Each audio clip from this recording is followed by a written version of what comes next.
Now from Suffolk, Essex and Norfolk, and 1,000 dead fish have been pulled from the River Crouch in Essex after a sewage leak. Members of the public raised the alarm after the fish were seen floating in the river at Wickford.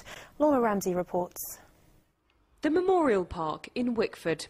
Perfect for a spot of sunbathing or a picnic. But in the River Crouch that runs through it, there's one of the worst cases of pollution ever seen here. A sewage leak has killed more than 1,000 fish, including 400 eels, which the Environment Agency has been working hard to protect.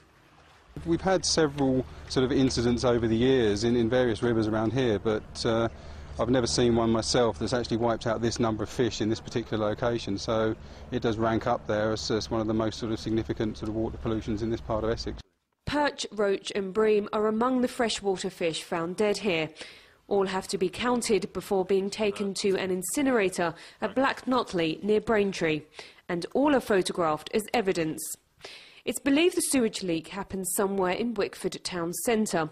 The pollution then spread downstream to the Memorial Park. So far it hasn't spread as far as Battlesbridge, but the Environment Agency is monitoring the water there carefully to make sure that doesn't change. In the contaminated areas in Wickford, the Environment Agency is using these aerators to improve the quality of the water.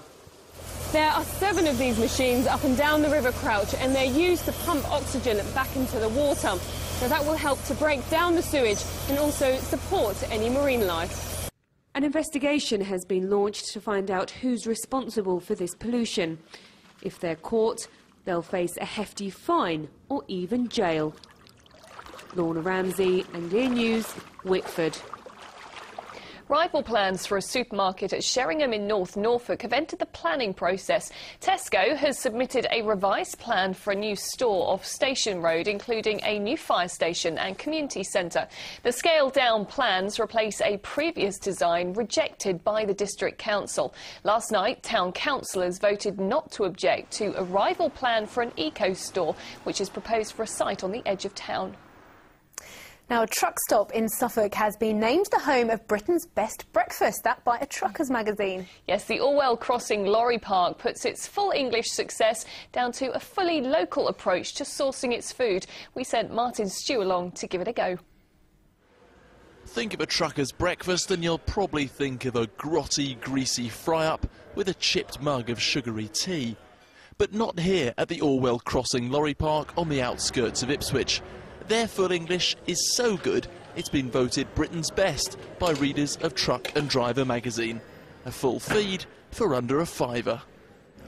So just what do you get for your £4.95? Well, there's sausage, sauté potato, tomato, toast, fried bread, fried egg, 2 rashers of bacon and lashings of beans. And it tastes, well,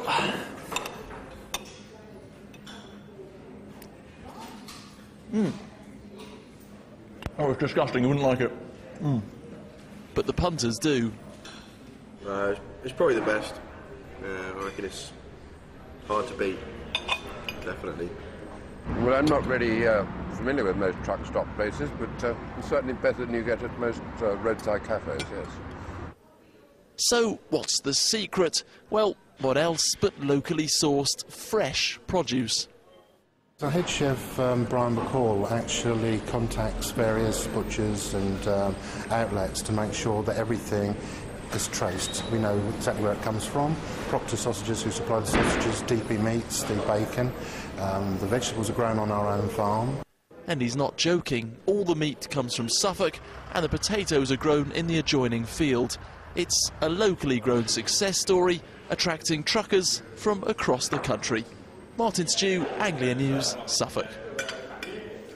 Well, good news for the truck stop, but in sport, both our region's championship clubs are still searching for their first league wins after home defeats last night. But in League One, Colchester continued to lead the way with a winning start for their caretaker manager Joe Dunn. Donovan Blake reports. Ipswich striker Pablo Quinago started his comeback after injury in the reserves this afternoon. Town fans must be wondering when he'll be back to bolster the first-team attack. The Blues coming up short last night, with a former Ipswich star doing most of the damage for Crystal Palace. Darren Ambrose scored twice before Alex Bruce pulled one back with a header. But Neil Dans killed off any chance of Ipswich salvaging a point. We're only 3 games in, there's still a long way to go. There's been a lot of changes, but hopefully the good times are just around the corner. 1 point in 3 for Ipswich, the same return for Peterborough, who conceded 3 times before the first half was over against West Brom, although they did pull 2 goals back. Respectability, if nothing else. But things couldn't be better for Colchester in League One. Their response in losing their manager was to win for a 3rd time. They trailed Gillingham before goals from Scott Vernon and Kevin Lisby earned them the points. The U still top on goal difference. Donovan Blake, Anglia News. Well, elsewhere, Norwich is still without a victory in League One. They lost at Brentford, with new boss Paul Lambert watching from the stands. But Southend have picked up another point. That's 3 league draws in a row for the Shrimpers.